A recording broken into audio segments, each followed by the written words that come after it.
Hey everybody, welcome back to VideoMess. So today we're going to continue the series on the MiSTer FPGA DE10 Nano project. And it's been a couple days since I previewed the Nintendo 64, and you know what that means? There is another brand new core. Robert FPGAZumSpass is here with more improvements that are making more games run better and a lot faster. Before we get too far involved, do me a huge favor, go down below, hit like and subscribe, and ring that notification bell. Definitely helps us out. And if you feel so inclined and want to support the channel, we got a Patreon link down below as well. But right off the top, Star Wars Episode 1 Pod Racer has seen some massive improvements in the core that came out yesterday afternoon. While this game was running and it was a ton of fun, because of some of the video modes it was not running at its full proper speed. As of yesterday, this game now runs basically at a lock 60 frames a second, and the difference is night and day when you're actually playing the game, but it even comes over on footage. The fluidity and speed of Pod Racer now is just so much better than it was before, and this is one of the games that does use the interlace mode on the Nintendo 64, because don't forget, in this generation, PlayStation 1, Sega Saturn, Nintendo 64, they would do high resolution modes with 480i versus 240p, using some CRT draw trickery to actually get more pixels on screen at once, but because they interlace the frame. If you have noticed, some games on the Nintendo 64 will run in a smaller window than they normally would, and that has a little bit to do with the interlacing. But now that Robert has changed some of the code underneath the hood on the Nintendo 64 core, games like Pod Racer are now just running so much smoother, and it can come across in the capture. Just make sure that you have the 1080p 60 source selected with the gear down at the bottom right of the window, and you will see just how fluid this game truly is. This was one of those games that might not be the most graphically impressive with how much it puts on screen at once, but the actual sensation of speed was amazing back in the day, and that's now 100% translating over to the current MiSTer core. That's why I'm not really cutting away from this footage. I just want you to follow along with the fluidity, because that is the main takeaway. Having the proper frame rate just makes such a fundamental difference in games like this, and all of the destructive elements are here as well. It's just a super clean image, a super good game, and now it is running at the proper speed, and that's kind of where the core is now. The percentage of games that boot and are playable is getting massive, so we're really just kind of down to a lot of visual improvements and coding improvements that are going to bring the speed up in certain games. Now, of course, we still don't have TLB, so there is a list of games that won't do anything whatsoever, and the list of beatable games, while growing, is still on the smaller side, but we're getting into small improvements in the RSP, RDP, CPU, and other silicon that are just going to make this work a little bit better, and some of the video implementations as well. Now, on a very small touch that if I didn't point it out to you, I don't know if anyone would ever notice, there is a new little video tweak within the current core. So when Peach fades out in the intro, it fades out accurate to original hardware. You would probably never know if I didn't tell you, but that little tiny fade right there was not correct to real hardware, or something that Robert was working on in the background. So now if you play Super Mario 64 on the current core, this entire introductory sequence, if it's not comparatively perfect to the real hardware, I would have absolutely no idea whatsoever. Honestly, I didn't even know that fade out was not working as intended until I read about it on Discord, but that is part of the new core feature today. You get a smoother, better, grainier Peach fade out, and it does just show the attention to detail on this core. This little fade out makes a big difference on accuracy. Now, moving on to a game that everyone's been asking me to test, this is a viewer request, is Forsaken 64. I remember this game back in the day, and I never really clicked with it, but as I watch the footage here, and big thanks to Andy D for helping with this video again, I kind of understand what's going on here. It feels like Descent, except not Descent, and I will say that if they remade this in VR, I think it would be an absolutely spectacular experience. But this is a very fun game graphically on the Nintendo 64 with those pseudo real-time lighting effects on screen at once, and as we actually hop into player control right here, this is another game that just seems to be 100% working on the current core. The audio is there, the visuals are there, everything just seems like you're watching real hardware, and if you don't like the camera angles and the Vomitron aspect of this game, definitely don't play it, because you can throw the camera any direction you want. But I will say the audio on this one as well, it seems to be crystal clear and perfect to original hardware. I do own this game, it's just been a minute since I played it, so go ahead and listen for like 35 seconds. I'll be back with more games that work.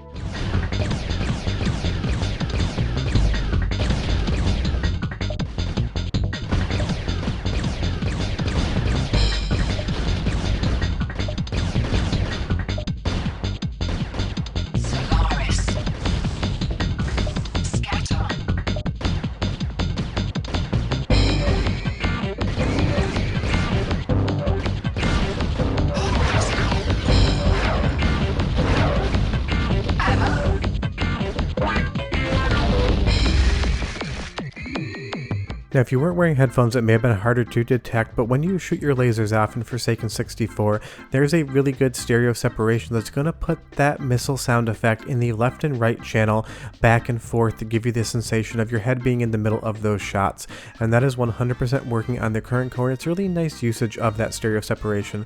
Not a lot of games back in the day utilize stereo to its full potential, but Forsaken 64 is one that does it. And as we fly a little bit further around the game, from the visuals, to the controls, to the sound, to everything else, this just seems again like real hardware, and I totally get why people would have asked for this in the request, and sorry it took me so long to get to it. I kind of forget that Forsaken 64 exists. I'm not knocking the game, it is quite fun. It's just one of those titles that I'm always reminded is a game, because when I see this in real-time footage, I just keep thinking Descent in my head. Now moving over to StarCraft, this is another game that's seen big improvements on the most recent core. Last time I showed you this game, the text menu was very shaky, and with some improvements in the video processing, FPGAZumSpass has gotten it to look like this. This is just text, there's nothing fancy to see here, it's just something you can read, but before this core, it was near to unreadable depending on how good your eyes were. From the main menu to the options menu, everything else in StarCraft is working like you would want it to, and there's been so many requests for this game. I'm always surprised and impressed that so many people love playing StarCraft on the Nintendo 64. I would have assumed that most fans of this game were going to be playing it on PC in some way or another, but I will say for the control aspect, it actually transposes over relatively well to the Nintendo 64. But leave me a comment down below and tell me why you love this game so much on this console. I am just kind of fascinated and curious as to why I keep getting so many requests for StarCraft, and I do like hearing from you guys. And again, if there's a game that I haven't shown on any of the tests that you want to see in a future episode, do tell me down below. But now with the text improvements, this is a 100% more playable game because you can really read what's going on. And of course, you can save in every single Nintendo 64 game now, so you can actually start getting further into the campaign and seeing more of what you want to see. And that's what I said earlier in the video. The core improvements now are touching on smaller aspects. We're beyond the point in time in which we're going to get big batches of new games working until TLB goes into effect. You know, 3 weeks ago, a month ago, when I would do a new preview, it would be we'd have 6 more games working that never did anything before. And now we're fine-tuning the core, but that's where a lot of the fun comes in because you can really start seeing the granularity. Speaking of improvements, last time we took a look at Glover, the introductory sequence to this did not work after a certain point in time. The camera would get off time and it would start flying into the castle and bouncing off walls versus having the actual original intro. I'm still always surprised how many people love this game. I've never clicked with Glover, although I do really like the hamburger helper style aspect of it. I'm pretty sure this is just a cooking incident gone wrong, and this is the origin story for Hamburger Helper. Probably made that joke the last time I showed Glover, and I'm not going to make that joke again. And if you're not that old, maybe you forgot Hamburger Helper even existed. What you'll see here as we actually get into this intro, Glover here gets a little bit panicked, and I think that might be his middle finger towards the castle, not quite sure, but we start getting this intro sequence. You'll see all of the different balls bouncing towards the different worlds, and the entire hook in Glover is you need to control a ball as kind of like your main means of moving throughout the world and attacking. But right here, when you'd get that star wipe in, the camera would end up panning around the castle and then just bouncing into the wall and focusing on something that had nothing to do with the scene at hand. Now with the current core and the improvements, you'll see that the camera comes right up here to Mr. Tip, and then you can control Glover. That is definitely an improvement on the timing and other aspects of the core, and as we jump into this well here, we can actually get to the gameplay of Glover, which people seem to really love or hate. There is no in between. But last time I showed you this game as well, I didn't give you a sound sample, and the sound seems to have improved, at least to my ear. So go ahead and listen for like 25 seconds, I'll come back and show you more games that work.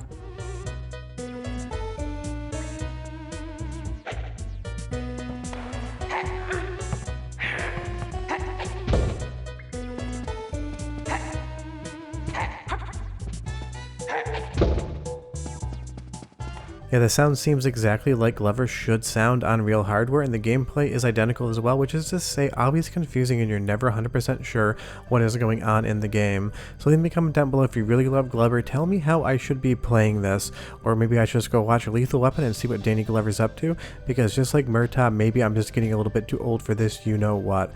But speaking of things that I'm not too old for, it's being amused by just what can actually happen on hardware. Andy D was doing some testing and he found that he could get the MSX emulator emulator running on the Nintendo 64 core. And that's true, there is an MSX emulator that runs on real Nintendo 64 hardware, so it apparently works here as well. So if you want to play some MSX Castlevania, you can 100% do that on the current core.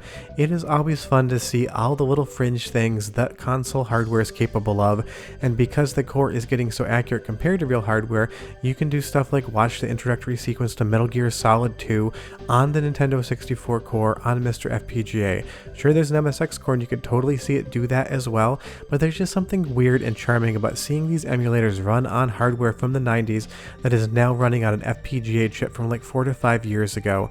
Something like Proteus here, you can play it on Nintendo 64 via emulation and it never actually existed. And these examples aren't definitely anything that are important to the core development, they're just fun little asides to show you just how good the core is getting as far as accuracy is concerned, because we are now emulating inside of an FPGA recreation of a Nintendo 64. We're getting multiple layers down deep into the onion just to see fun stuff like this. You can play Metal Gear Solid 1 and that's totally fun, but you can also play Hybrid Heaven, which is kind of like Konami's spiritual successor to Metal Gear Solid because that series was never on the Nintendo 64. So Hybrid Heaven kind of feels like what Konami offered Nintendo fans back in the day when people were playing Metal Gear Solid on PlayStation 1. And this just has a lot of story in it as well, and I love this pseudo lighting effect as the train goes by the lights on the subway wall. This really isn't accurate to how the lighting would be in the real world. There's definitely some light sources that are coming from places that aren't in the scene, but that is inherent in the original game as well, and it is working here on the Nintendo 64 core. If you've never played Hybrid Heaven before, I definitely recommend checking it out. It is not the best game on the console, but I would definitely consider it a hidden gem in kind of the B+ range. Last time we showed you this game, it worked, but the graphics were a little bit weird, and the performance definitely wasn't up to full speed. The time before that, when I showed you Hybrid Heaven, it would freeze on the intro in-engine cutscene every single time. This is the third time you've seen the game and the third time it's been improved, and a lot of people asked for retests on this one, so it seems like there's a lot of love out there for Hybrid Heaven.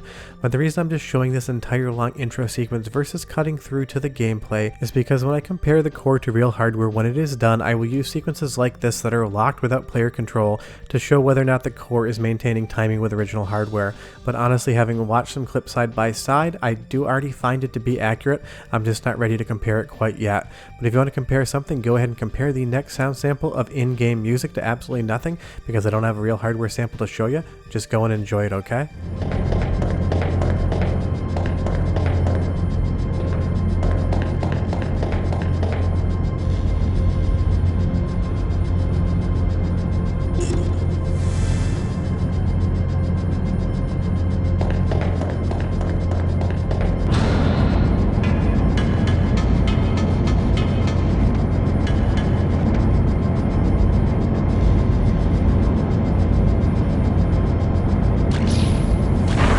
I'll never understood why that's the sound effect they use for the laser you're shooting. It sounds like a little pew pew toy gun. It does not sell whatsoever that it's making things explode in the background, but it does sound exactly like original hardware should. I'm just never quite sure why they picked that actual sound effect. And I will tell you right now, Hybrid Heaven is definitely a little bit mazy.